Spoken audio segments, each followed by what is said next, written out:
ఈ 2 సంవత్సరాల వెన్నుపోటు పరిపాలన ఏ విధంగా ఉండాలి అనేది ప్రజలకి అందరికీ తెలుసు కాబట్టి మా రూపంలో కూడా తెలియపరచడానికే ఈ ప్రోగ్రాం పెట్టడం జరుగుతుంది.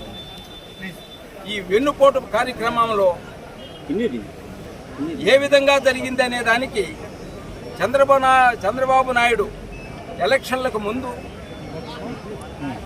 నేను జగన్మోహన్ రెడ్డి కంటే ఎక్కువగా మంచి పనులు చేస్తాను అని చెప్పడం జరిగింది.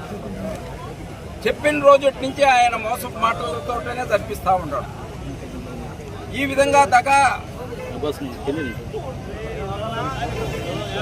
పరిపాలన అనేది ప్రజలకి అందరికీ ఇప్పటికే అర్థమైపోయింది. ఏదైనా సరే చంద్రబాబు నాయుడు ఇది 4వ ముఖ్యమంత్రి. ఈ 4వ ముఖ్యమంత్రి అంటే ఆయన ప్రతిసారి ఏదో మోసాలు చెప్పి పదవిని చేతికి తీసుకుంటున్నాడు. ప్రతిసారి ప్రజల్ని మోసం చేస్తున్నాడు. కోటి మంటల్లో ఏదైతే చెట్లు తగలబెట్టామో అలా ఈ మోసాన్ని తగలబెట్టడానికి కూడా వైఎస్ఆర్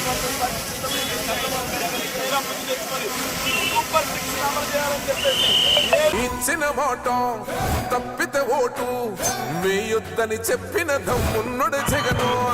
చెప్పిన మాట చెప్పినట్టుగా చేసిన మా రాజన్న కొడుకుర జగను.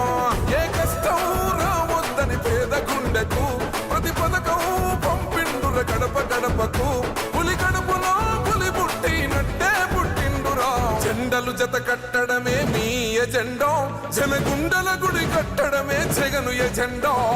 బలిరా బలి బలిరా బలిరా, పులి వెందులలో పుట్టిందా పులిరా. కుర్చీల కూర్చోవడమే మీ ఎజెండా, కుర్చీ జనమే ఇవ్వాలన్నది జగను ఎజెండా. బలిరా బలి బలిరా బలిరా, పేద బతుకుల మార్చినది ఆ పులిరా. గవర్నెన్స్ లో ఎప్పుడు చూడని అభివృద్ధి ఈ రోజు జరుగుతా ఉంది. మొట్టమొదటిసారిగా స్కూళ్లు మారుతా ఉన్నాయి, రూపురేఖలు మారుతా ఉన్నాయి, హాస్పిటల్స్ మొట్టమొదటిసారిగా ప్రివెంటివ్ కేర్ అన్నది దేశానికే పరిచయం